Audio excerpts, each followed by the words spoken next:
Hola, Miguel.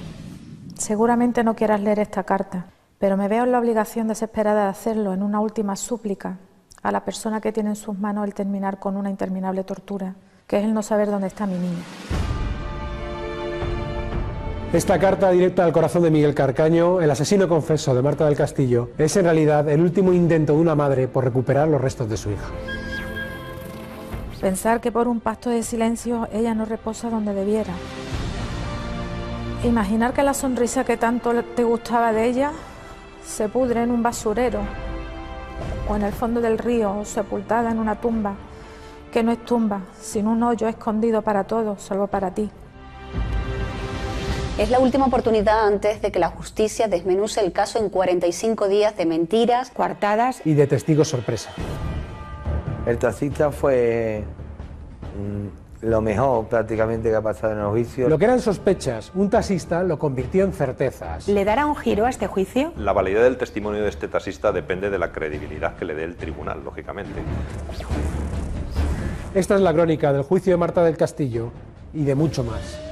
Es el relato del crimen que ha sacudido la conciencia de millones de españoles. Yo creo que la sociedad dice, clama justicia.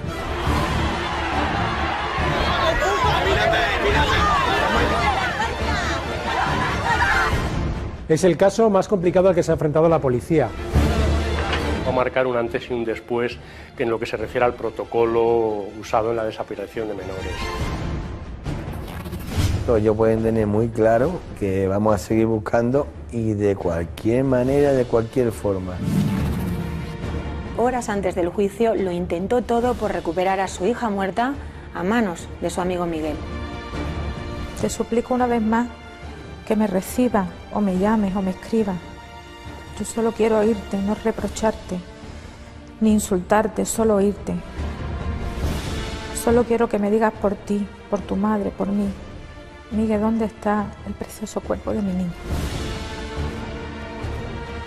¿Qué ocurrió en el piso de León 13 la noche del 24 de enero de 2009? Según el fiscal, Miguel Carcaño y Cuco violaron y estrangularon a Marta. Samuel les ayudó a deshacerse del cadáver. Y Francisco Javier, el hermano de Miguel, y su novia María, como mínimo, encubrieron todo el asunto. Yo sé que son todos culpables. Pero ¿cómo pudo un simple adolescente tejer una trama tan impenetrable? Los psicólogos dicen lo mismo, que Miguel no es capaz de hacer un plan a 2 horas más tarde. ¿Quién le ayudó? ¿Quién lo organizó todo? ¿Por qué durante este juicio, de repente, ha crecido el protagonismo de Francisco Javier Delgado, el hermano de Miguel Carcaño? 1000 días después, el paradero de Marta del Castillo todavía es un misterio.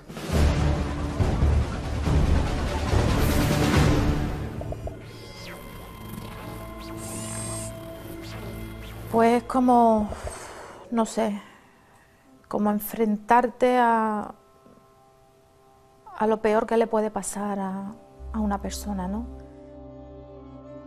El tener que estar respirando el mismo aire que el asesino de tu hija, el tener que estar delante de las personas que saben dónde está tu hija, los que te han sometido a una tortura durante casi 3 años, con esa frialdad, y el tener que aguantar y mantener el tipo y contenerte la ira, ¿no? Y pensar que bueno, que las voces que estaban fuera gritando, pues era como si fuera mi voz también, ¿no?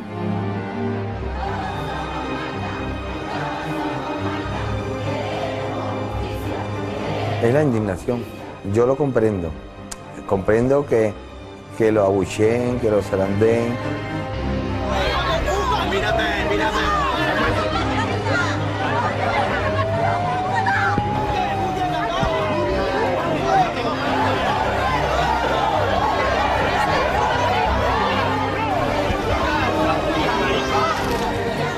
La indignación tan grande de que, bueno, que has cometido un delito, has matado a una persona, ya has confesado lo mayor. Déjame que entierre a mi hija. Déjame que le pueda llevar flores.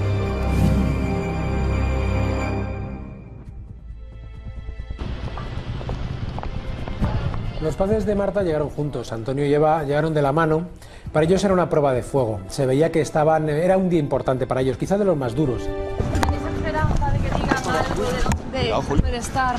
Esperanza ninguna. Él sin americana, sin chaqueta, en mangas de camisa.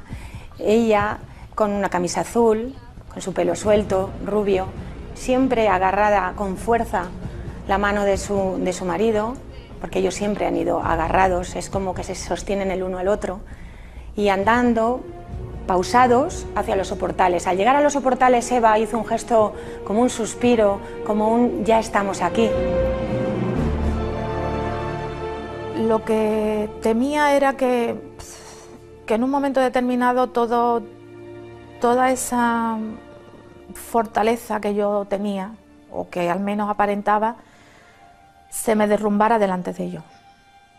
Era mi preocupación, yo me quise mentalizar en que yo no tenía que llorar delante de ellos, que no me vieran débil, que supieran que la madre de Marta seguiría ahí fuerte, luchadora, sin un ápice de derrumbe.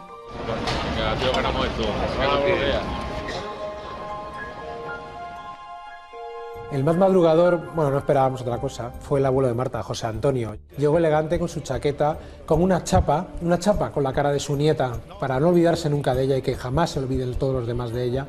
Y dijo una cosa que nos dejó marcados, nada más empezar. Si apareciese el cuerpo, ya la sentencia me traería sin cuidado. Creo que a toda la familia, ¿no? Y bueno, como bien decía la compañera, que si estábamos dispuestos a rebajar la condena, estaríamos dispuestos a contar que nos dieran dónde está el cuerpo de Marta. Podemos a lo mejor llegar a un acuerdo de una rebaja dependiendo de la condena que le caiga, pero no vamos a sacar a Miguel Carcaño.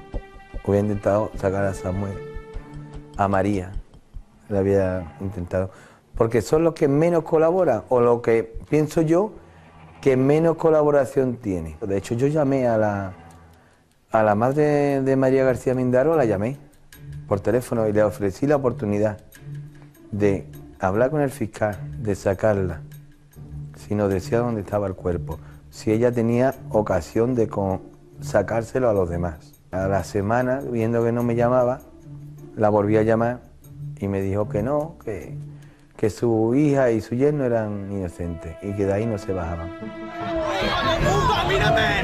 El hermano, no, el hermano yo creo que estaba allí cuando pasaron los hechos, no sé si tendrá alguna implicación más que no se ha podido demostrar, ¿sí? Entonces yo con ese no iba a tener trato ninguno.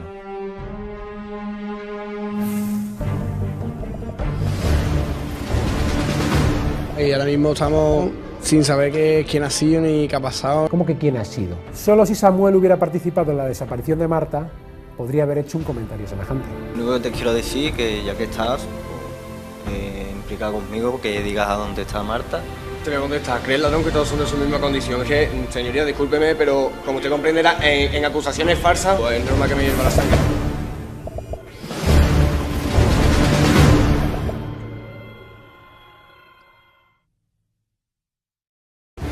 No me veas como una madre que odia, porque yo no tengo fuerzas ni para odiar. Lo que me remuerde la conciencia es de yo haber estado allí, a pocos metros escasos del cuerpo de mi hija, y no haberme dado cuenta. En ese momento ya tuve la certeza total de que algo malo había pasado. Ha habido una especie de pacto de sangre para no contar la verdad. Estoy segura que la fuerza para seguir para adelante me la da Marta. Nunca imaginé que su destino sería morir así, tan pronto, con toda una vida por delante.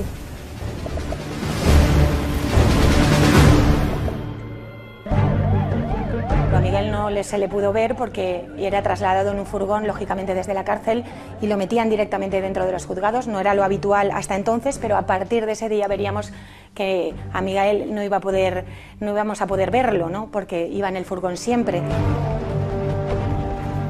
Detrás de Miguel llegó Samuel. Samuel vino a pie, no defraudó. Para él también es su día grande, incluso con una imagen más cuidada que en otras ocasiones, con el engominado, las gafas de sol, ese puntito de chulería. Dejar paso. Samuel llegó muy seguro de sí mismo y dispuesto a dar espectáculo.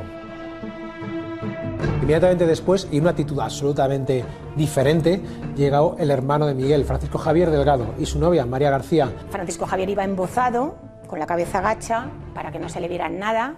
María a su lado llevaba el pelo largo, muy distinto a como lo tenía antes, que antes lo tenía rizado y corto, ahora lo llevaba estirado, no alisado, con esa melena cubriéndole el rostro y como huyendo de la gente, ¿no? Como escapando, porque la gente se les tiraba encima, literalmente. Precisamente en esa imagen ya intuíamos lo que podía pasar y lo que realmente pasó, y es que a partir del segundo día, el tercero, en las salidas de Francisco Javier y María se empezaron a complicar porque la gente se tiraba encima de ellos.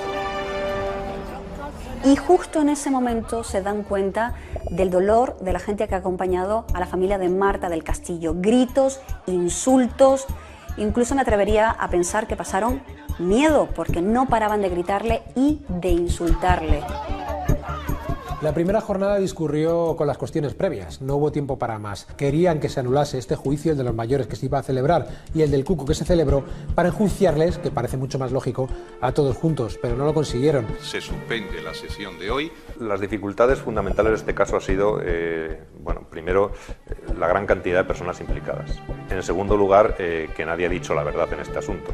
Claro, si cada uno da su versión y además esa versión es cambiada constantemente durante, en el caso de Miguel Carcaño, 4 veces, eso complica mucho la investigación.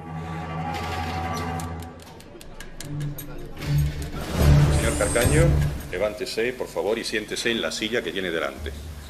Y el segundo día, por fin, declaró el presunto asesino de Marta, Miguel Carcaño. Miguel Carcaño, amigo de Marta, acusado de asesinato y violación y un delito contra la integridad moral.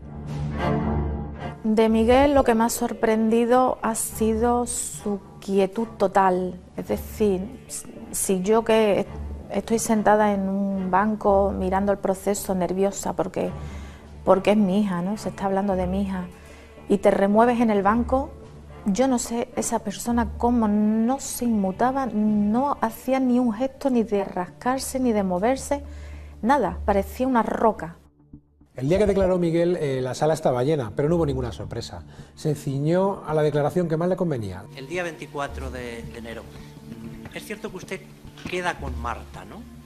No quedo, voy a recogerla. Es cierto que en aquel momento ven ustedes al padre de Marta. Sí. ¿Usted conocía de antemano al padre? Sí. ¿De qué? De estar en su casa. Miguel, cuando yo lo conocí, siempre ha sido muy callado, con la cabeza gacha. Subían los amigos de mi hija, se quedaba en la puerta y yo decía, bueno, ¿y este por qué no entra? Yo decía, Marta, este quiere algo contigo, tú le gustas. Desgraciadamente no me equivoqué. Sobre las 8:25 más o menos llegamos a mi casa. Una vez que entro me doy cuenta que está mi hermano. El único objetivo de Miguel Carcaño era, bueno, contar la versión que más le beneficiaba y, por supuesto, sacar a su hermano y a su novia de la escena del crimen. Marta con mi hermano no tenían mucho feeling, por decirlo así. Siempre sin salirse de su versión, lo que sí que explicó, y con todo lujo de detalles, es cómo ocurrió, según él, la muerte de Marta. Estábamos en el cuarto discutiendo, estábamos entre el salón, como le he dicho, y el cuarto, y nos acaloramos, por decirlo así, discutiendo, y en uno de los momentos pues, había un cenicero encima de la mesa del ordenador, lo cogí y le di un golpe. Se cayó al suelo, y ahí ya me asusté. Me agaché, tenía un poco de sangre en la cabeza, cayó de espaldas. De espaldas. ¿Y usted comprobó si era simplemente un golpe, si era algo más? Yo cayó al suelo, entonces ahí me asusté, como le he dicho. Y nada, intenté a ver si no reaccionaba, yo la llamaba, pero nada. Y en ese momento, pues lo que he comentado, llegó el menor, ya no sabía qué hacer, le dije que fuera a llamar a Samuel. Y él fue a llamar a Samuel, yo me quedé en la casa, me acordé de un tensiómetro que tenía en el cuarto baño, de que era de mi madre, y se lo puse y no tenía pulso, ¿no? Por decirlo así. La idea que se ha planteado de un golpe, un cenicero, se me fue de la mano, eso no es falso, eso es radicalmente mentira. Y yo creo que todo el mundo que hemos trabajado en el foro, en la justicia durante muchos años, eso lo sabemos. Pensar que se hizo en un acto involuntario, en un acometido casi de un trastorno mental transitorio, eso no se ajusta a la realidad. No, se hizo porque se quiso hacer.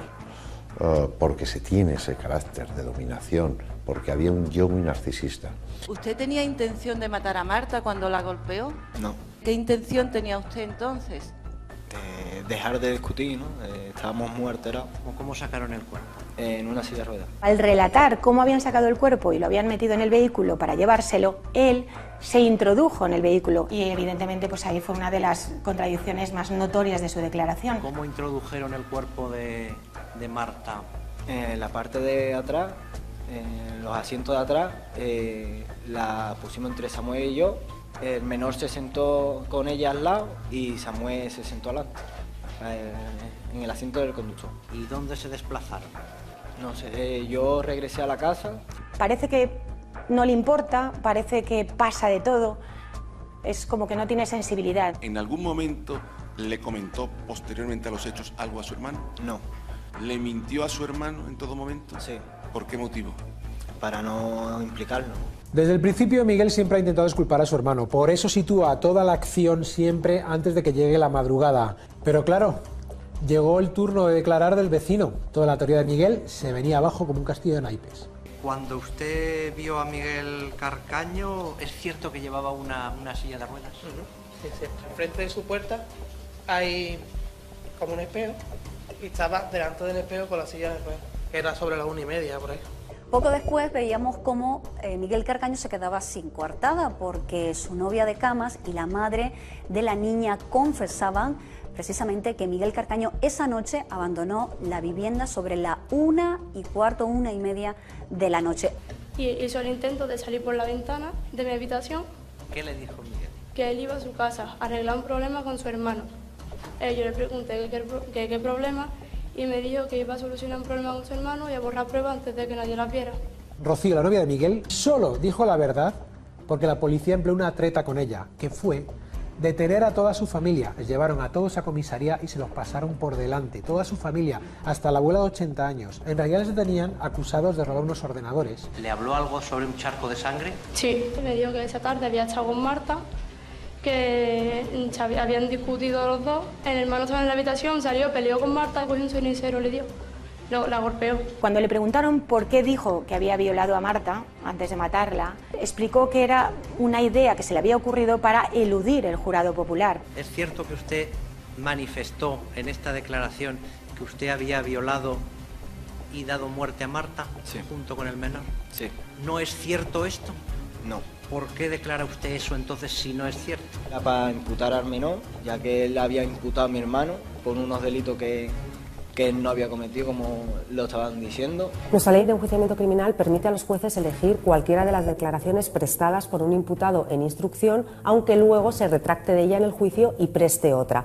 Por tanto, los jueces sí pueden elegir esa declaración en la que Miguel cuenta con absoluto detalle cómo se violó a Marta y cómo se la asesinó. Para que los jueces la puedan tener en cuenta por encima de otras, tiene que estar corroborada por otros datos periféricos que la doten de credibilidad. Para muchos es la verdad, la declaración de la violación, y que además justifica el intento de suicidio. Ya estaba que no podía más, tenía mucha presión encima y decidí suicidarme, ¿no?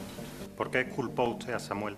Porque él está conmigo, ¿no? Él me ayudó, igual que yo estoy asumiendo mi responsabilidad, que los demás asuman la suya. Lo cierto es que el fiscal podía haber sido un poco más duro en el interrogatorio a Miguel, y lo cierto también es que hasta 3 veces le preguntaron directamente dónde estaba el cuerpo de Marta y él respondió con un no tajante. ¿Usted sabe dónde está el cadáver? No. ¿Dónde se encuentra el cuerpo de Marta del Castillo? No lo sé. Yo asumo que sí, que yo le di el golpe, pero que yo no me llevé el cuerpo de mi casa, que no sé dónde está. La jornada acabó y fue una decepción.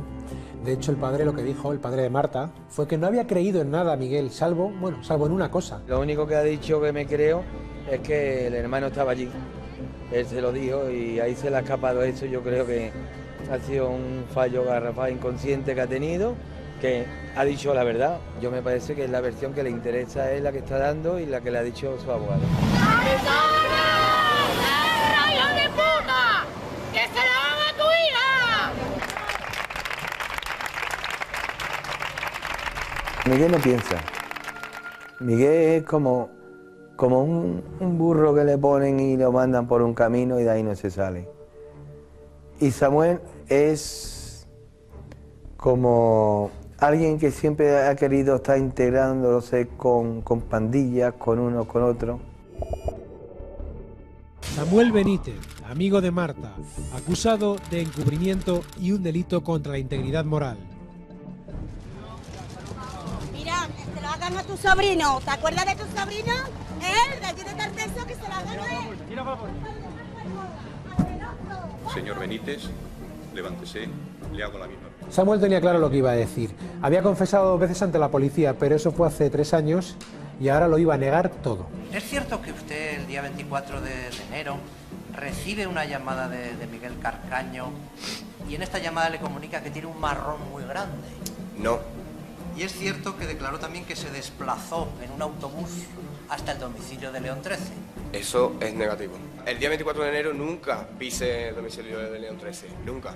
Él es capaz de llegar a ser el más chulo de todo el tribunal.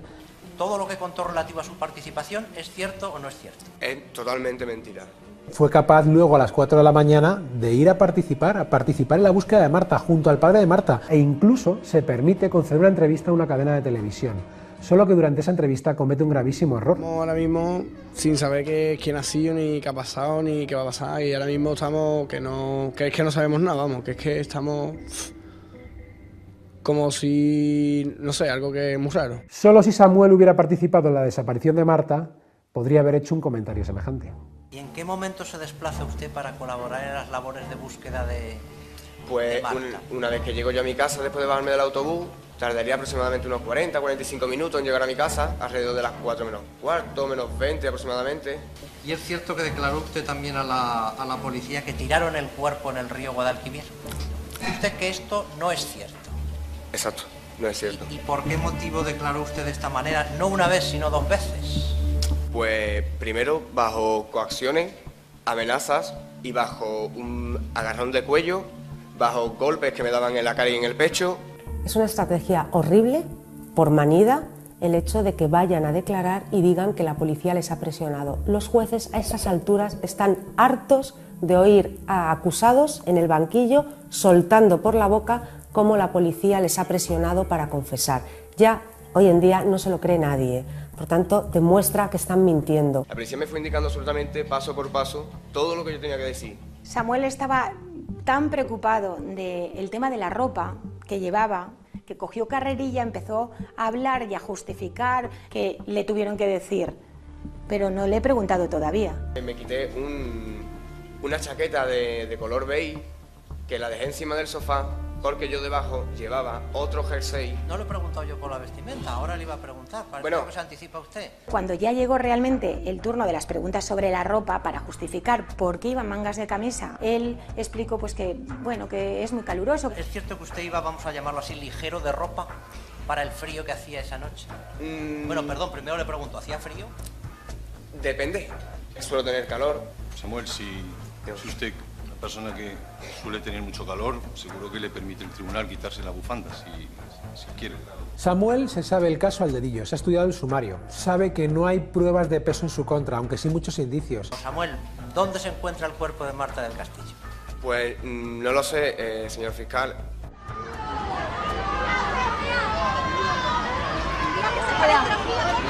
¡No de puta!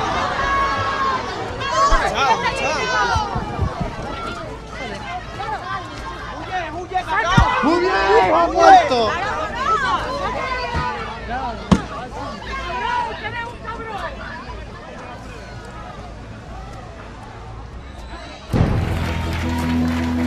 La familia necesitaba una respuesta contundente y rápida, que se vieran las caras Miguel Carcaño y Samuel, que cara a cara pudieran hablar delante del tribunal y delante de la familia de Marta de lo que ocurrió esa noche. Como no sea con un careo aquí, no pienso que nunca vamos a sacar paradero de nuestra hija. No era el primer careo entre Miguel y Samuel, pero este, en cualquier caso, fue una simulación de careo porque no pasó ni de los 3 minutos. Yo creo que fue para contentar a la familia de Marta.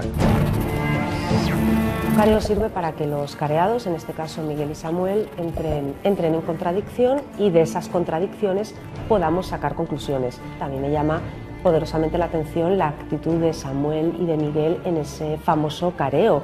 Yo, desde luego, de haber sido mis clientes, les hubiese recomendado otro tipo de actitud. No les benefició en absoluto ese careo. Lo único que te quiero decir, que ya que estás implicado conmigo, que digas a dónde está Marta, ya que tú estás en la calle y yo estoy en prisión, y se ve que tu actitud es lo más pasota que se puede hacer. Te voy a contestar, ¿crees, ladrón, que todos son de su misma condición? Eso es lo primero. Y explícame tú, con el mayor respeto a todas las personas de la sala, ¿quién te cree tú que tú, una persona, mata a una persona? ¿Y quién se va a creer de esta sala? Y con el máximo respeto a todas las personas que hay en la sala, ¿quién se prestaría a ayudar a desaparición de un cuerpo cuando otra persona sí que la ha matado? Porque yo, no. De hecho, Miguel le espetó: si tú no tienes ni el billete de autobús para justificar cómo has vuelto de Montequinto. Y él dijo: bueno, eso no te lo tengo que explicar a ti, ya se lo explicaré al tribunal. Y explícame cómo es posible que supuestamente tú me estés metiendo en una hora de 9:15, 9:30 aproximadamente, cuando en esa hora estoy yo con mis testigos en Montequinto y me dices con un coche inventado que ningún amistad mía tiene ese coche. Explícame tú, por ejemplo, que dice los tickets de autobús. Yo todavía esos tickets nunca han aparecido. No sé, sí, pero es que a ti no te tengo que demostrar nada, se lo tengo que demostrar al jurado. Por eso, ¿no? Yo entiendo y agradezco que los jueces han tenido pues ese miramiento por decir: no vamos a negarle a los padres todo lo que esté en nuestras manos, ¿no? Pero a mí ese careo no me supo a nada. Yo hubiera preferido un careo incluso con el menor y con Francisco Javier, con preguntas, con vamos a dar ahí en las costillas. Y en realidad lo que dejó patente es lo de otras ocasiones, que Miguel Carcaño le echa la culpa a Samuel y que Samuel, como se sabe el sumario al dedillo y que no hay pruebas en su contra, le da la vuelta. Y que tampoco apareciste por la casa, también es mentira, ¿no? Porque igual que tú apagas tu móvil, y está confirmado que tú apagas el móvil, en esa época tú eras más listo que yo. Por eso tú estás en libertad y yo estoy en prisión. Sí, yo soy Forrest Gump, que desde Montequinto a tu casa tardo 5 minutos, ¿no? O sea que o tengo ¿Tú tienes coche un hermano propio? de Melu o soy el primo de Forrest Gump. Todos nos quedamos con la impotencia de que el careo se podía haber sacado más, ya que se podía haber sacado más, fue muy corto y el juez fue muy rígido en que no se alzara la voz unos a otros, como si allí fueran a acabar pegándose. Es que, señoría, discúlpeme, pero como usted comprenderá, en acusaciones falsas... perfectamente y seguro que usted me entiende perfectamente a mí, con actitudes más pasivas. El careo, aunque parezca mentira, porque la gente pensaba que Samuel estaba muy nervioso y gesticulaba mucho y era dubitativo, es que él es así, él es histriónico y tiene esa forma de expresarse y no estaba más nervioso que Miguel. Miguel perdió una gran oportunidad en ese careo y de hecho parecía como vencido. Yo intento demostrar que tú ese día no cogiste autobús, tenías coche. Entonces, por ahí te intento decir que sí, que tú viniste a mi casa con coche, no en autobús, como tú dices. Y que tampoco apareciste por la casa, también es mentira, ¿no? Es fácil aquí acusar en este país sin aportar pruebas y por el contrario, haz como yo, que hablo y aportando pruebas, las aportaré. Durante el careo, Miguel se mantuvo casi igual que lo ha hecho a lo largo de todo el juicio, tranquilo, seguro, con frases cortas, las piernas juntas, la mano una sobre la otra y apenas se le escuchaba hablar. Samuel fue mucho más altivo, se le enfrentó, se le encaró y una vez que concluyó el careo, un careo por cierto muy corto, muy descafeinado, Samuel respiró y se santiguó. Lo de Samuel, pues, si uno no tiene nombre, lo del otro, no lo sé, ¿no? Esos gestos de presionarse, no lo sé. Yo creo que un poco de protagonismo. Y yo lo califiqué como cacareo. A mí me dejó como diciendo, pero esto qué ha sido, ¿no? Lo que vimos de verdad fue una pantomima que, bueno, parecía una discusión entre dos amigos en un bar. Bueno, en este caso concreto yo estoy convencido de que ha habido una especie de pacto de sangre entre ellos para no contar la verdad. Ha habido un grupo de menores compinchados, pero no para cometer el crimen, sino compinchados entre ellos como amigos. Han hecho un pacto con respecto al silencio, pero no han hecho un pacto con respecto a qué es lo que vamos a contar, para que nuestras versiones coincidan. Y han generado un dolor incalculable, porque eso los psicólogos sí lo sabemos. La muerte de un hijo es lo más terrible que te puede pasar, pero la pérdida de un cuerpo, el no saber dónde está, el no poder darle tierra, el no poder llorarle, eso genera un vacío, una nada, que es muy difícil, ¿no?, de soportar.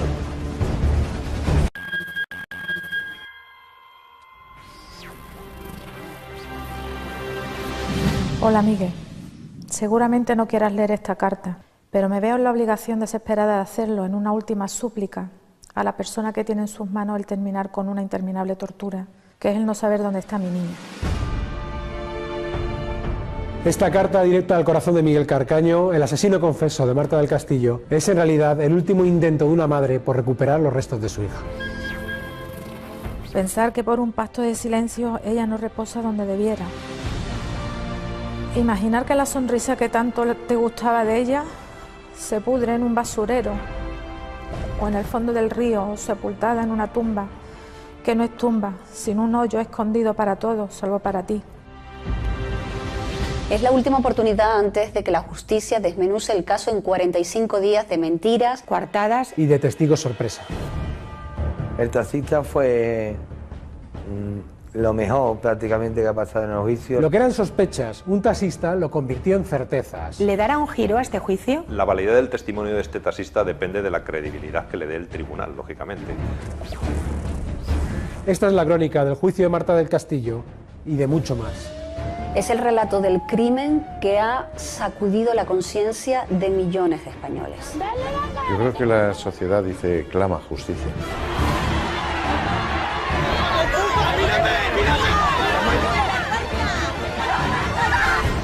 Es el caso más complicado al que se ha enfrentado la policía. Va a marcar un antes y un después en lo que se refiere al protocolo usado en la desaparición de menores. Ellos pueden tener muy claro que vamos a seguir buscando y de... Durante los días posteriores a la desaparición de Marta, Miguel Carcaño y su hermano Francisco Javier cruzan muchas llamadas en las que el hermano mayor Francisco Javier le da muchos consejos, le anima. Habla tú, hablo yo con ellos, pero yo ya no puedo seguir así más. Tengo una presión encima que no puedo. Ha llegado un momento en que ya no te dejaron tranquilo, ¿verdad? Hasta que ya no se nos ocurre que mirar porque no hay nada que encontrar, porque no hay nada que buscar. Que Miguel es muy torpe. Y los psicólogos dicen lo mismo, que Miguel es... el coeficiente mental que tiene es medio bajo y que no es capaz de hacer un plan a 2 horas más tarde. Entonces, solamente queda el hermano. ¿Sabía usted que estaban buscando a Marta del Castillo cuando dijo la frase que acabamos de escuchar, no hay nada que encontrar, no hay nada que buscar? Posiblemente sí, porque es una frase posterior al día 24. Para mí ha sido dura por las escuchas, porque te crea mucha impotencia el estar escuchando a este sinvergüenza. Durante su interrogatorio, Francisco Javier se mostró incluso como una víctima cuando recordaba los malos modos de la familia de Marta cuando llamaron a su puerta la madrugada de la desaparición. Mi hermano aporrea la puerta y entonces este individuo pues sale con muy malos modos. No, pues, ¿por qué no has abierto la puerta antes? ¿Por qué no abres esa puerta? ¿Por qué no das la cara? El enfado de Javier estaba más que justificado porque para entonces él ya sabía que Miguel había salido de la casa esa noche empujando una silla de ruedas. Cuando usted habla con su hermano, ¿qué es lo que le transmite usted? Tampoco se identifica con ningún nombre, pero sí me amenaza fuertemente. Pero mi hermano cuando llega a casa yo le digo, Javi, ¿qué es lo que ha pasado? Dice, mira, algo ha pasado, ¿eh? Lo han visto con una silla de ruedas, yo ahí se me cayó el mundo. Yo sí antes tenía una sospecha de que a mi niña le había pasado algo, en ese momento ya tuve la certeza total de que algo malo había pasado. Francisco Javier tuvo la actitud de siempre y arrogante y no se salió para nada del discurso que siempre ha tenido, que él se fue a casa de su exmujer, que le da coartada. Usted permaneció aproximadamente dentro del domicilio de Rosa unas 2 horas y cuarto, 2 horas y media, ¿no? Entre las 9 y las 11:30. Sabemos que es mentira y la mujer lo encubre porque en el bloque que hay, en la urbanización donde vivía, había cámaras de seguridad. Entonces las cámaras de seguridad lo enfocan y lo enfocan de frente, llegando al portal y entrando en el portal. Y 15 minutos más tarde se le ve salir. ¿Dónde va? No va a León 13 a decir lo que hay que hacer.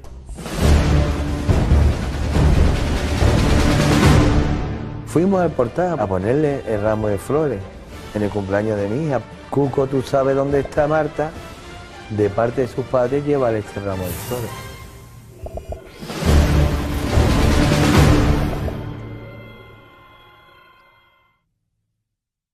Con la muerte de tu madre te quedaste solo, pero con la muerte de mi hija te has quedado vacío. Yo sé que son todos culpables. Pedir perdón a la familia de Marta por el daño causado. Pedir perdón es otra cosa. Es mirarse al espejo el resto de su vida y decir, merece la pena que yo siga vivo. Cuco, ¿tú sabes dónde está Marta? De parte de sus padres, llévale este ramo de flores. Solo quiero que me digas por ti, por tu madre, por mí. Miguel, ¿dónde está el precioso cuerpo de mi niña?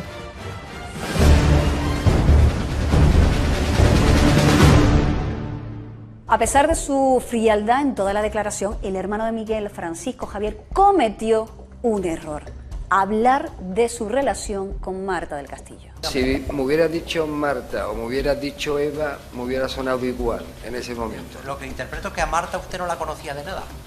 Conscientemente, ni de nombre ni de rostro. Entonces Marta con mi hermano no tenían mucho feeling, por decirlo así, tampoco. Pero lo conocía quizás su Sí. hermano. ¿Pero lo conocía de qué? De vista, ¿no? De haber estado en su casa, pero poco más, ¿no? De saber que me juntaba con ella. Que a Marta usted no la conocía de nada. Ni de nombre ni de rostro. Y así nos contó que de verdad su hermano y Marta se llevaban fatal, es decir, que se conocían, es decir, justo lo contrario que ha intentado hacernos creer su hermano en los últimos 3 años.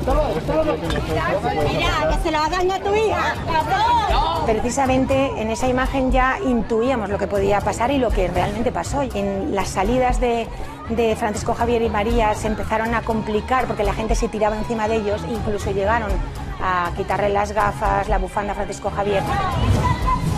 El altercado fue de tal magnitud que ya nunca más les veríamos entrar así, sino que serían llevados en un vehículo hasta cerca ya del soportal para que la gente no pudiera abalanzarse sobre ellos. ¿Por qué Francisco Javier lleva 3 años ocultando su rostro? ¿Porque teme que alguien le reconozca en un futuro o porque teme que le reconozca alguien del pasado? Fue una sorpresa para todos que casi 3 años después de la desaparición de Marta, el fiscal y la policía guardaran una última carta, la de un taxista que desmontaría definitivamente la coartada del hermano de Carcaño. ¿No es cierto que usted, sobre las 12 y cuarto o 12 y media, ya de la madrugada del domingo, recogió usted a una persona en la calle Luis Montonto? Sí, señor. ¿Dónde le solicita ir? A León 13. No, cuando entramos ya le digo a qué altura le dejo. Dice, yo le indico ahora. ¿Se fijó usted en las características físicas de esta persona? Sí, señor. Este hombre estaba bien pelado, con el pelo canoso. Tenía barba, iba vestido de oscuro y que llevaba una chaqueta con doble bolsillo. ¿Recuerda usted si llevaba algo consigo? Llevaba una bolsa. Y a raíz de que sale Miguel y en la televisión, de que es la casa donde está entrando él, y después aparece este señor que sale de la casa también detenido, yo ya sé que esa es la casa. Y yo ya a mi mujer le digo que es él, 100% seguro que es él y que yo no me puedo callar, que yo ya estaba tan mal que yo no me podía callar. Si creemos al taxista y el juez lo hace, eso significa que Francisco Javier Delgado, cuando llega a las 12:30 al escenario del crimen, al León 13, llega el primero. Y llega el primero porque se va a encargar de coordinar toda la operación de deshacerse del cuerpo de Marta y creación de coartadas, y que por lo tanto es algo más que un encubridor. Desde luego, eso no era lo que había contado Francisco Javier. El hermano de Carcaño había dejado muy claro siempre que en ese bar estuvo hasta pasada las 3 de la mañana aproximadamente. Una vez que cierra usted el bar, aproximadamente estamos sobre las 3:10. Sí. ¿A dónde se dirige usted? A un bar que se llama Mini, en la calle Albaida. ¿Recuerda usted el trayecto que hace desde la calle Albaida a la calle León 13, cómo lo efectúa? Andando. ¿Pero es cierto que usted a las 4 de la mañana llama a su novia María? Sí. ¿Recuerda para qué? Sí, para que me abriera. El taxista había conseguido desmontar la coartada de Francisco Javier. El taxista fue lo mejor prácticamente que ha pasado en el juicio, lo más fresco, en un testimonio claro y comprensible. Yo he visto un poquito de luz en ese camino, ¿no? Los magistrados aceptar al testigo, al taxista, ¿no? Porque yo, si a este hombre no lo hubieran aceptado, yo ya de entrada hubiera dicho, el juicio está hundido para Marta. ¿Por qué tardó tanto tiempo ese testigo en hablar? Su esposa nos daría la clave. ¿Usted sabe por qué motivo su marido no acude a la policía? Es por mí. Yo le decía que yo temía por él, que yo temía por nosotros. Me llamó, creo que al día siguiente, me llamó el hombre apenado para pedirme disculpas, que lo comprendiera y yo, sinceramente, con el corazón en la mano, lo entiendo. La familia de Marta le señaló con el dedo desde el primer día y el fiscal sospecha, también desde el primer día, que el hermano de Miguel Carcaño, Francisco Javier Delgado, es el cerebro de todo este asunto de la desaparición del cadáver de Marta del Castillo. ¿Te han llamado de algo o algo? Vale, bueno, escucha, acuérdate mañana, ¿eh? Si te abordas que sea, tú le dices que... Nada, no dices nada. Hay veces que me gustaría ser menos listo, Guillo, pero sabía yo que iba a ser un marrón listo, que hay muerto Satanás. Desde luego, él es el único que ha demostrado ahí en la sala, delante del tribunal y con sus respuestas, que es el más inteligente de todos. Y por último, Francisco Javier, ¿dónde se encuentra el cuerpo de Marta del Castillo? Es algo que no sé ni he sabido nunca. María García se empeña en darle coartada a todos ellos. María García, novia del hermano de Miguel Carcaño, acusada de encubrimiento y de un delito contra la integridad moral. Si ella dice que estaba allí desde las 12 o 12:15, que se supone que cuando limpian y sacan el cuerpo, le da coartada a todos. Y más importante, a su novio. María, ¿es cierto que en torno a las 12:30 aproximadamente de la noche alguien tocó por fuera en la persiana del salón? Yo no escuché nada. ¿No escuchó usted nada? No. Yo tengo una teoría que es muy simple. Si yo me encuentro un cadáver o mi cuñado ha hecho esto y mi padre es médico, aquí llamo para que me diga, está muerto. La novia de Francisco Javier contó lo de siempre, que esa noche, de las 12 y un poco y unos minutos, estuvo toda la madrugada estudiando en León 13 y que allí no ocurrió nada, ni estaba el cuerpo de Marta, ni estaban limpiando, ni nada. ¿Usted notó algún olor extraño allí, como a limpio, para entenderlo? Es decir, algún tipo de producto de limpieza. Yo no noté ningún olor a limpio, no. Al pasar por el cuarto de Miguel noté un olor extraño. Pero era un olor extraño, pero me parecía que era como... No me olía ni amoníaco, como dicen, ¿no? Era como si fuese una fregona que está de los bares, que está un poco sucia, no sé, un olor raro. María podría llegar a ser condenada a 5 años por encubrimiento, porque María no es familiar de Miguel. Si se demuestra que hay pruebas suficientes como para acreditar que participó de ese encubrimiento, María, desde luego, puede ser condenada a 5 años de prisión. Ella, o dos cosas, o está mintiendo y no estuvo en el piso, o estuvo en el piso y lo vio todo. Las llamadas telefónicas permitieron conocer a los investigadores dónde estaba cada uno de los imputados el 24 y el 25 de enero de 2009. Y serán esas llamadas, la localización telefónica de cada uno de los imputados, lo que demuestre posteriormente que mienten. El 24 de enero, sobre las 8 de la tarde, el teléfono de Marta recibe 17 llamadas de teléfono de la misma amiga que lo sitúan en la zona de cobertura de León 13, la escena del crimen. Una de esas llamadas sería la que, según la policía, determina la hora de la muerte. Porque a las 8:28 Marta recibe una de las llamadas de su amiga Cristina. Más tarde Miguel Carcaño confesaría que él mismo colgó esa llamada con el cadáver de Marta a sus pies. Esta hora es clave para involucrar al hermano de Miguel, a Francisco Javier, porque a partir de las 8:30 él cruzará 3 llamadas muy seguidas con su novia, con María, que le sitúan en la zona de cobertura de León 13, justo a la hora en la que sucede el crimen. A las 9:01, Francisco Javier Delgado insiste en que está fuera de la escena del crimen. Ha quedado con su exmujer para ver a su hija y cuando llega realiza una llamada que posteriormente le servirá de coartada.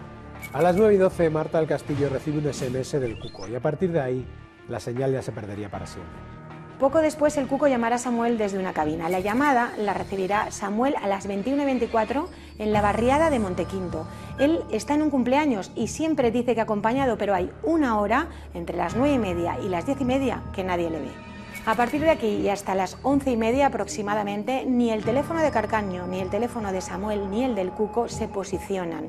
¿Estaban juntos? ¿Se pusieron de acuerdo para apagarlo? A las 22:50 Miguel Carcaño reaparece y lo hace en camas, en casa de su novia. A las 23:34 Eva Casanueva llama preocupada a Samuel para preguntarle por su hija.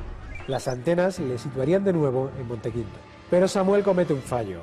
A Eva le cuenta que Miguel le ha dicho que dejó a Marta sana y salva a las 12. Lo que ocurre es que faltan 40 minutos para que sea medianoche. Poco después, a la 1:37, Miguel recibe una llamada crucial. Es Eva, la madre de Marta, preguntando por su hija. Lo que contaría la novia de Miguel Carcaño meses después es que después de esa llamada, Miguel colgó el teléfono, lo dejó en camas y partió hacia Sevilla para borrar las huellas del crimen.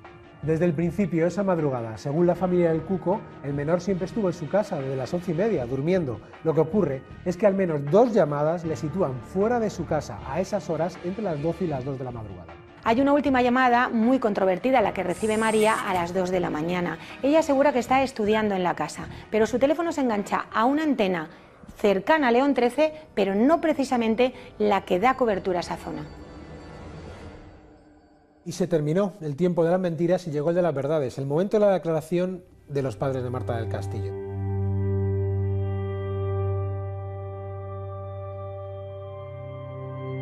Hasta ahora todo lo que hemos escuchado son mentiras que se van a demostrar con el paso del tiempo y el primer día de que en la sala se van a escuchar las verdades. A Miguel lo tengo muy visto, a Samuel lo tengo muy visto. Estos dos que tanto se tapan la cara, quería verle la cara, mirarle a los ojos y en mi mente hacerle una fotografía. Y la he conseguido. Los tengo clavados en la mente. A los dos. Lo primero que hizo fue clavarle sus ojos azules a María García, a la novia del hermano de Miguel Carcaño, porque Antonio pensaba entonces, que María García era la única que se podía quebrar. Él empezó a recordar lo que había sido desde por la tarde, porque fue la última persona que vio a Marta, cuando le dijo, no irás en la moto con Miguel. Lo vi allí y me extrañó, porque tenía yo conocimiento de que vivía en camas, y que tenía una novia en cama. Yo lo miré a él, le dije que no quería verla o que fuera en moto y él me contestó de que tranquilo que estoy de paso. A partir de ahí ya Antonio empezó a recordar su angustia porque sabía que algo había ocurrido cuando Marta no llegaba a casa. ¿Usted tocó en las persianas, las intentó levantar, vio usted luz? Yo primero miré a ver dónde había luz. Vi que no había luz en ninguna. ¿Y escuchaba usted quizá algún ruido o no se escuchaba nada? Absolutamente nada. Nada. Y he pensado muchas veces que me pudieran ver llegar, que conocían el coche y que pudieran apagar la luz. Y yo, lo que me remuerde la conciencia es de yo haber estado allí, a pocos metros escasos del cuerpo de mi hija, y no haberme dado cuenta que me tenía que haber quedado toda la noche allí. Tenía que haber abierto la ventana como fuera y entrado. Eva Casanueva entró en la sala convencida de que no iba a mirarles, muy digna, se sentó en la silla y comenzó esa declaración en la que fundamentalmente relató su angustia desde casa. Es tanto el dolor que nos tienen sometidos que el hecho de que nos devuelvan el cuerpo de mi hija, ya eso, aunque parezca absurdo decirlo, sería un alivio. Mientras Antonio estaba buscando, ella estaba en casa con el teléfono. Las llamadas que hizo, llamadas incesantes a Samuel y a Miguel, la contradicción entre Samuel y Miguel sobre la hora que habían dejado a Marta, hasta el punto, o sea, se puso tan nerviosa que contaba cómo en una de las llamadas a Miguel llegó a amenazarle con echarle a la policía encima, porque Eva sabía que Miguel escondía algo. Le digo que soy la madre de Marta, que Marta es que había estado con Miguel, que necesitaría contactar con Miguel porque ella no me coge el teléfono. Y Samuel me dice, mira, yo es que estoy aquí en Montequinto, dice, pero Miguel me ha dicho que la ha dejado a las 12. En ese momento yo veo que mi marido mira el reloj y dice, pero si no son las 12. Eva acabó su relato, su declaración, y todos pensábamos que se marcharía con la misma seguridad con la que había entrado a la sala, pero no. Eva tenía claro, tenía que hacer una cosa antes de marcharse. Retrocedió un poco y clavó su mirada fría y directa a Miguel Carcaño, el único que ha confesado ser el responsable de la muerte de su hija. Estoy segura que la fuerza para seguir para adelante me la da Marta, porque yo soy creyente y yo sé que ella está en un sitio de donde nos da fuerza, y luego la fuerza de que tengo que hacer que la vida de mis dos hijas sea, dentro de todo este dolor, lo más normal posible, ¿no? Yo tengo claro que a mis hijas el asesinato de Marta del Castillo las va a seguir de por vida, ¿no?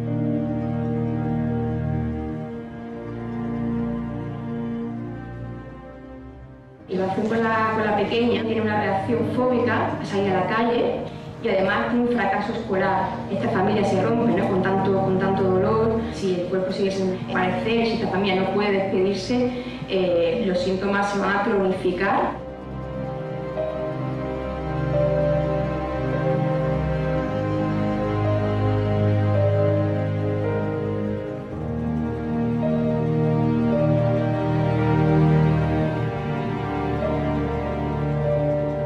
Estuve a punto en un momento de salirme del juicio, cuando declaró el psicólogo, y estaba dispuesto a salirme de la sala, para no soltar una lágrima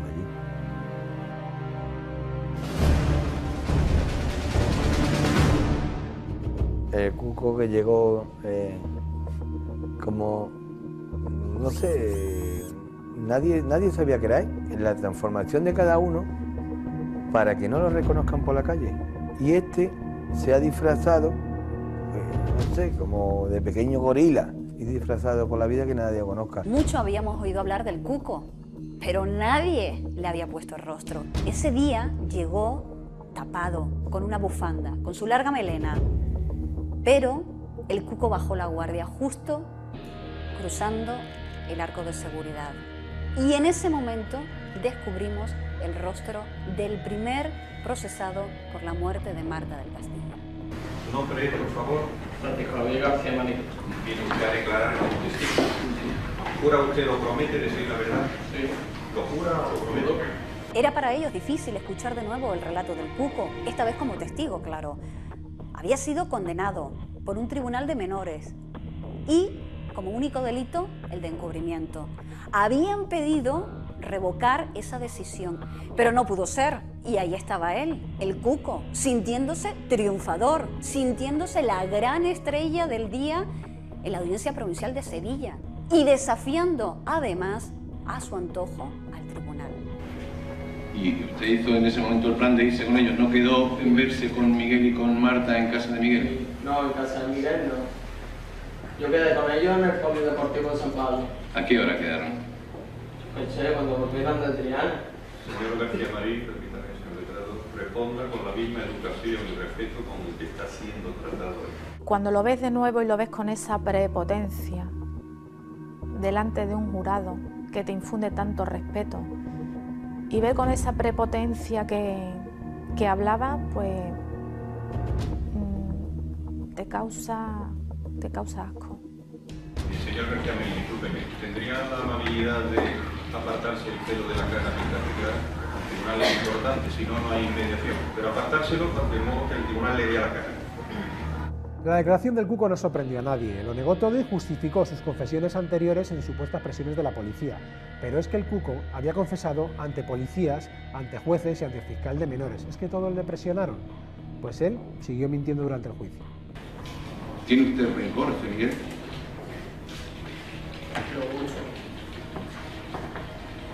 ¿Ha querido vengarse de él en algún momento? Se me ha pasado por la cabeza, pero no es cuestión de igualar los niveles. ¿Es por ello por lo que usted mete a su hermano? No. ¿Solo por presiones de la policía? Por presiones. El juez comenzó llamándole la atención por sus modales. Continuó diciéndole que se quitara el pelo de la cara para dirigirse al tribunal. Y el abogado de la acusación terminó suplicándole que dijera dónde está el cuerpo de Marta. ¿Quiere usted hacer el favor de decirnos al tribunal y que puedan descansar los padres tranquilamente algún dato al poder encontrar a Marta? Si yo lo supiera, ya se lo hubiera dicho hace tiempo. Y si lo quieren saber, pregúnteselo a él. ¿Quién es? Señor García Marín, esos últimos son. Vale, de acuerdo. Ni de acuerdo, no hay forma de dirigirse a un tribunal. No hubo respuesta a la desaparición y muerte de Marta del Castillo. Y claro, eso provocó lógicamente la decepción de la familia de Marta del Castillo, pero sobre todo la ira de toda la gente que esperaba a las puertas de los juzgados. ¡Quédate con ella! ¡Entrégala lo que tienes que hacer, asesina! ¿Por qué no protegéis a Marta cuando la estaba matando? ¿La ves? No te olvides que no. Quédate con ella y con mi cara. Yo siempre pensé que era el eslabón débil, pero Cuco no ha podido ser el eslabón débil porque tenía ahí a la Cuca, que era su madre. Hace 3 años se negaba, la tuvieron que entrar arrastrando prácticamente dentro del despacho donde se tomaba declaración a su hijo, mientras ella gritaba que no quería entrar allí bajo ningún concepto porque su hijo era un asesino. Ahora, 3 años después, dice que pondría las manos en el fuego por su hijo. Tenían que venir los dos, primero por orden estaba ella y después estaba el marido. Constatados son los hechos de que la madre del Cuco nunca quiere declarar antes que su marido. Lo hace pues para después la madre corregir todos los errores que haya podido tener este hombre. Nos enteramos en el mismo día que esta señora había tenido un desguince.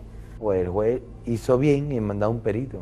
El informe que le da al juez dice que poder declarar, puede declarar.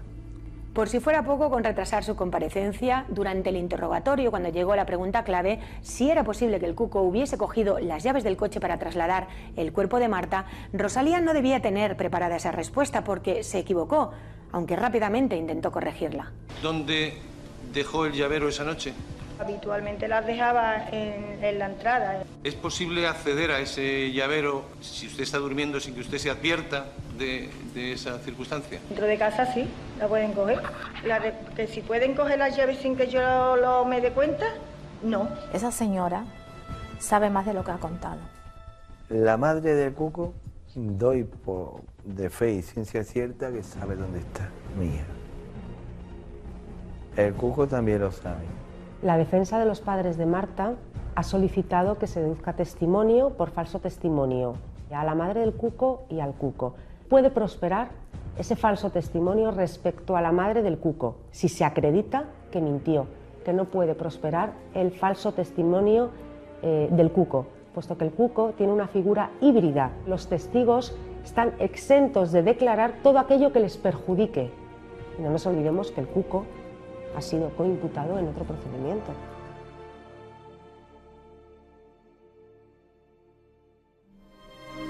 Con la muerte de tu madre te quedaste solo, pero con la muerte de mi hija te has quedado vacío. Con ese vacío en el estómago que no te deja dormir, porque no hay acto más cruel y despreciable que quitarle la vida a una persona, y más aún si esa persona te tenía el cariño que Marta te tenía, porque ella siempre se alegró cuando las cosas te iban bien.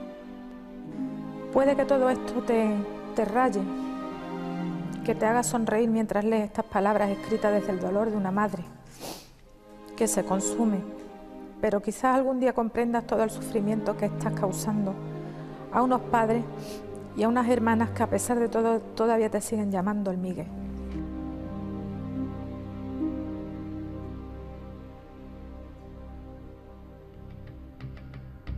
El juicio, no sé cómo definirlo, ¿no? Es un trámite que hay que seguir. No está, como siempre se ha dicho, el puzzle completo. Pero yo quiero entender que hay suficiente como para hacer justicia. Yo sé que son todos culpables, de eso no tengo duda. Siempre quiero ser muy cauta, ¿no? No hacerme falsas esperanzas. El juicio ha sido duro, pero todos esperan que la justicia actúe con contundencia contra todos los implicados. Desde luego, las conclusiones de la Fiscalía contra ellos han sido tajantes, como pudimos escuchar en la penúltima sesión del juicio. Nosotros sostenemos que la muerte de Marta del Castillo se produce porque lo que intenta es encubrir una agresión sexual. Estos hechos serían constitutivos de un delito de asesinato. Van más allá de un simple homicidio, que está describiendo un ataque rápido, sorpresivo, a una persona que se encuentra inerme o aturdida que acaba de sufrir una agresión sexual. Describe perfectamente en su declaración cómo mientras uno de ellos le sujeta por la espalda, el otro utiliza un cable a largadera y estrangula y le da muerte por asfixia. A Miguel se le solicitan 52 años de cárcel por las acusaciones. Se le solicitan 20 por asesinato, 15 y 15, es decir, 30 por 2 violaciones y 2 por delito contra la integridad moral.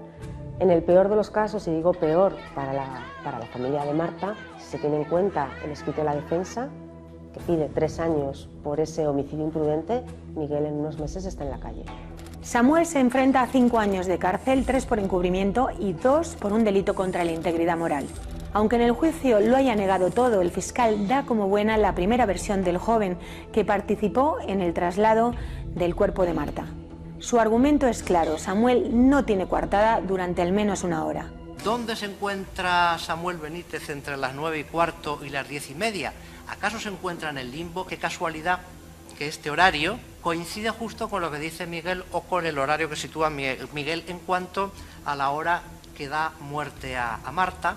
A Francisco Javier, al hermano de Miguel, de los 8 años que le piden por encubrimiento, delito contra la integridad moral y amenazas al cuco, debería de preocuparle, desde mi punto de vista, única y exclusivamente el delito contra la integridad moral. Del encubrimiento, aunque haya prueba más que suficiente, va a salir absuelto porque el Código Penal así lo exige por ser familiar. La intervención de Francisco Javier es fundamental. Es una persona que es más mayor, más responsable, quizá asume también el papel de hermano mayor, el padre cuidador, que tiene que preocuparse por su hermano pequeño y sacarle de este marrón.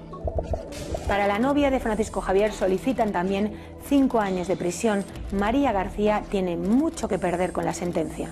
No tiene coartada y la Fiscalía la sitúa en la casa de León XIII la noche del crimen. Nadie se cree a estas alturas que no escuchará nada. En su caso no caben atenuantes porque no es familiar de Miguel Carcaño. Muy enamorada tiene que estar para no romper ese pacto de silencio al que han llegado los imputados.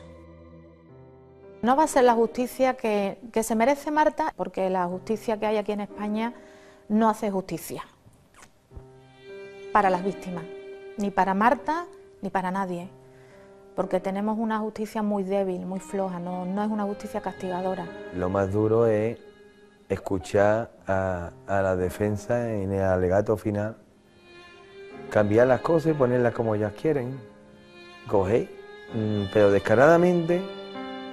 Voy a coger todo lo que se ha dicho, lo que me interesa a mí, y lo demás es mentira. Y lo demás es mentira. Cuando te matan a un hijo y lo puedes enterrar, pero el no poder tener el cuerpo de Marta, ¿es tal el dolor al que te tienen sometido? No puedo concebir que no tengan un último acto de hombría, de bien, de dignidad, y que, aunque sea de forma anónima, den razón del paradero del cuerpo de Marta. Me da la sensación de que apelar a la humanidad y a la hombría de los imputados refleja la impotencia que ha perseguido el caso Marta del Castillo, porque no encuentran el cuerpo y porque el Código Penal es demasiado laxo. La gente no entenderá que ocultar un delito y ocultar un cadáver solo sea considerado un encubrimiento. Llegamos al final del juicio. Miguel Carcaño quiso hablar. Señor Carcaño, levántese. ¿Desea usted añadir algo? Siéntese aquí delante. Pedir perdón a la familia de Marta por el daño causado. No fue mi intención ni ha sido mi intención durante todo este tiempo producirle tanto daño. Y que no, si supiera de verdad dónde está el cuerpo, pues que lo diría. No son unas disculpas que vienen desde el corazón, porque si tú sientes lo que ha pasado, pues di la verdad. Samuel mira a Miguel cuando se levanta y se echan una mirada pues de complicidad. En esa mirada podía caber: lo hemos hecho bien, vamos a estar fuera. ¿Qué puedes esperar tú de una persona que lleva casi 3 años sometiendo a una familia entera a esta tortura constante? Ese perdón ya viene tarde. Y después de Miguel, el resto de los imputados también quisieron hacer uso de ese último turno de palabra. Señor Benítez. Decir que siento mucho sinceramente lo que ha pasado a la familia de Marta, pero Marta también era amiga mía y yo no tenía nada que ver. Las de Samuel tampoco me valen. Hay algo que me repugna. No digas que tú eras amigo de Marta. Si tú le hubieras tenido cariño a Marta y ves lo que han hecho con Marta, tú no colaboras. Sé que mucha gente lo está pasando mal por este caso, en especial la familia de Marta, pero no hay nada que yo pueda decir o hacer para aliviar ese dolor que como padre entiendo. Eso ha sido como meter más el dedo en la llaga, porque ha sido cara a la galería, porque Javier se giró ante la cámara, se quitó la gafa, como si se limpiara una lágrima, porque se había emocionado. El Señor que todo lo habla calculando y midiendo sus palabras. Es frío como un témpano. Señoría, quiero pedirle disculpas por traer el papel, pero es que me voy a poner muy nerviosa y sobre todo quiero expresar mi condolencia y mi pena a la familia de Marta del Castillo. Voy a decir 2 frases y ya está, porque no voy a ser capaz. Solamente quiero decir... No, porque ya estoy nerviosa, ya me cuesta mucho trabajo. Solamente quiero decir que yo no puedo aliviar ese dolor porque yo no sé nada de lo que le ha pasado a Marta. No voy a decir nada más porque... Cínica. No le sale de corazón decir las cosas porque las tenía que llevar escritas en un papel. Las lágrimas de María eran más bien de miedo que del sentimiento que podía tener hacia nosotros. Que siempre han estado muy prepotentes pensando en que se van a salir de Rosita y que a lo mejor ahora tiene la duda. Lo peor fue las disculpas de esta gente, porque para mí si se hubieran callado me hubieran hecho un favor. Pedir perdón es otra cosa. Pedir perdón es mirar a la cara, pedir perdón es arrepentirse, pedir perdón es sufrir a partir de ahí, pedir perdón es mirarse al espejo el resto de su vida y decir, ¿merece la pena que yo siga vivo? Eso es pedir perdón.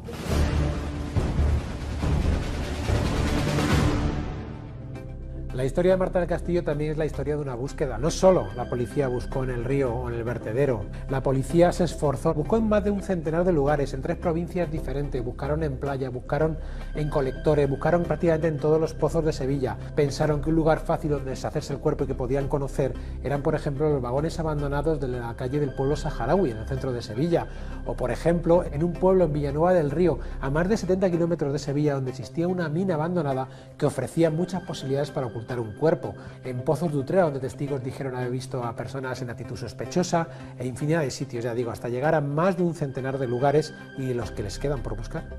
Que solamente digan dónde está la niña. Si la niña ya no tiene nada. La niña solo tiene unos huesecitos que sus padres quieren darle cristiana sepultura, ponerle unas florecitas y llorarle en esa tumba. No queremos nada más. Que no saben el sufrimiento tan grandísimo que le están causando. A nadie le interesa que aparezca el cuerpo de Marta del Castillo. Digo a nadie, a los imputados, lógicamente. Nos diría si ha sido violada o no. Nos diría si efectivamente murió de un golpe con un cenicero o no. Nosotros vamos a seguir buscando a Marta. No sabemos si al final daremos con ella o no, pero cualquier pista, cualquier nuevo indicio, cualquier nueva aportación que haya sobre dónde puede estar, nosotros no vamos a escatimar en esfuerzos en seguir buscándola. A mi hija no se la ha encontrado. No porque se lo montaran muy bien los supuestos sospechosos, no. Principalmente por mala suerte y por errores. Tenemos un dolor de puertas para afuera porque tenemos que seguir luchando, tenemos que seguir gritando que por favor nos devuelvan a Marta. Ya no es un dolor íntimo que tú cierras la puerta y lo llores en casa. Tienes que seguir luchando, tienes que seguir diciendo que todos somos Marta. Todos somos Marta, todos somos Marta. Y que por favor te devuelvan, que alguien diga algo, que mientras no tengamos a Marta tendremos que seguir así. No soy el padre vengador, si hubiera sido el padre vengador, ya seguro que no estaría aquí ahora, seguro, porque yo sé dónde buscarlo, sabía dónde...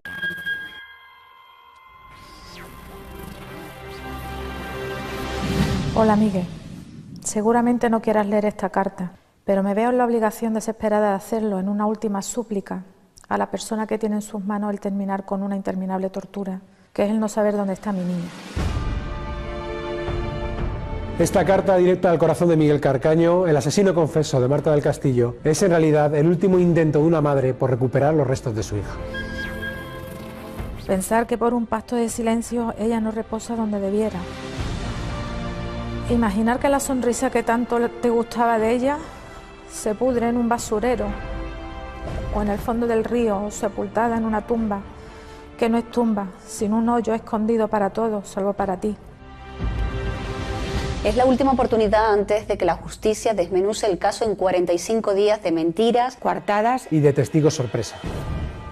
El taxista fue lo mejor prácticamente que ha pasado en el juicio. Lo que eran sospechas, un taxista lo convirtió en certezas. ¿Le dará un giro a este juicio? La validez del testimonio de este taxista depende de la credibilidad que le dé el tribunal, lógicamente.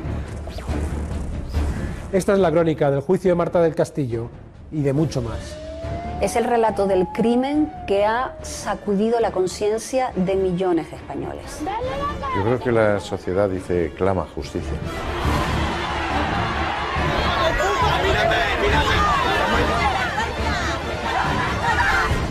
Es el caso más complicado al que se ha enfrentado la policía.